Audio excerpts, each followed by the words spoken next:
What's up, guys? Welcome back to another episode of Shonen Showdown. I'm your host, Robinson. To the right of me is Rocko. And today we're going to be talking about Haikyuu, man. Let's finally get into it. We want to talk about Hinata Shoyo and Kageyama Tobio, right? Yeah. Who would you rather build a team with? So stay tuned.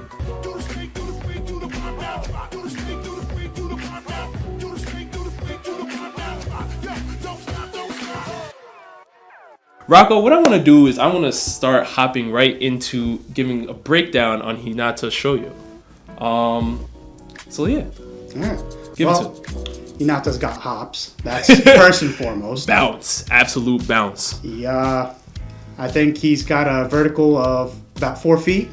I think that's what the stats say. It is counteracted by his short stature. Right. He is only about 5 feet tall. He makes it work for him though. He jumps out the gym.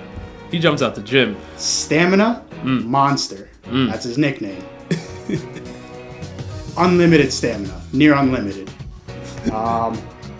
And he's always pulling surprise moves. His technique's not that great, but he's always got something new coming from him. Right.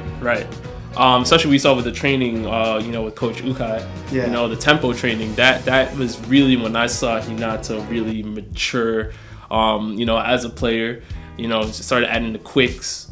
Changing his style, slowing it up, feints. I mean, Hinata's just on another level. That from what we've seen in Karasuno's rookies.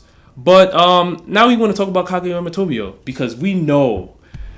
Kageyama literally was under the tutelage of Oikawa, and we know how dangerous Oikawa is. Oikawa gets busy, so we already know that Kageyama is being under his tutelage. We see it when it comes to him being the setter of Karasuno. I mean, he literally has all his fundamentals down pat.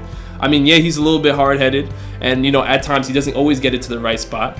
But he does the best job that he can. And listen, let me tell you, in the tournament when I was seeing him doing some of those feints with especially the dumps too, when he was catching them with that, I said, look, man, Kageyama is nice. But enough about Hinata, enough about Kageyama and their individual stats. If you had to build a team, right? You're a GM. Yeah. Who are you starting? Who are you building your franchise on? Is it Hinata Shoyo or is it Kageyama Tobio? Let me know, Rocko. Let me know. 100% of the time, at least as far as the show is now, Kageyama takes that first spot on my team. And let's get into why. I think the first and foremost reason is he is significantly taller. We've mentioned that Hinata has hops, but so does Kageyama. And while proportionally Hinata can jump higher than Kageyama, realistically Kageyama still jumps higher.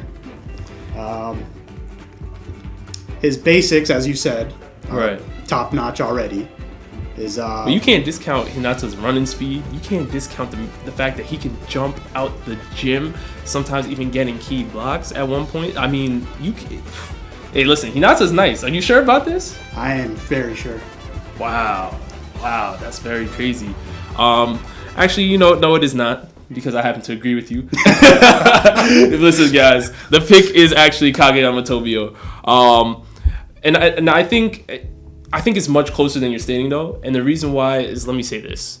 If I knew, right? If I'm a general manager, if I knew I could get Oikawa, if I could get Oikawa on my team, Hinata is definitely going to be the person I'm building my team around, or any type of elite setter on that type of performance level. Because Hinata, when he has a good setter, he is virtually unstoppable. The only times that Hinata screws up is when it's on him. The defense can't hang with him, especially how high Hinata gets in the air.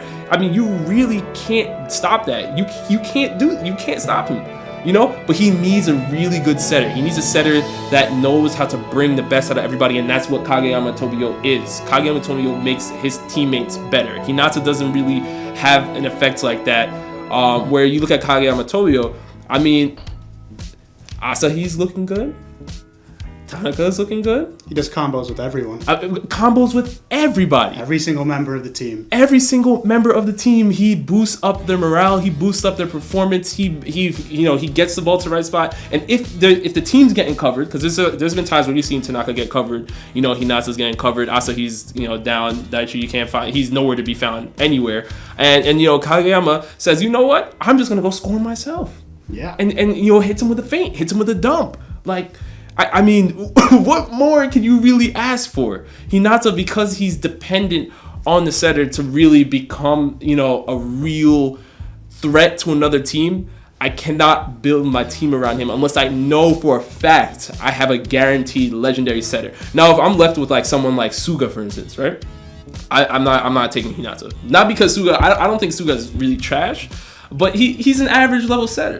Yeah. And I don't think that's enough for me to really get Hinata at a top level. But Tobio, Oikawa, and others of that world, yes. But I'm taking Hinata.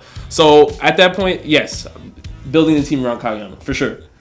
I think it's also worth mentioning that not only as a setter is Kageyama top notch, his receives are close to perfect, and on his team, he is only one of 3 people to do a jump toss serve, able to do a jump toss serve. And those come clutch. That's hey man, that is so true. So you guys definitely let us know down in the comment section below. Hinata Shoyo or Kageyama Tobio. If you had to build a team, who you start with? Are we right? Are we wrong? It's up to you. And with that, we are signing out.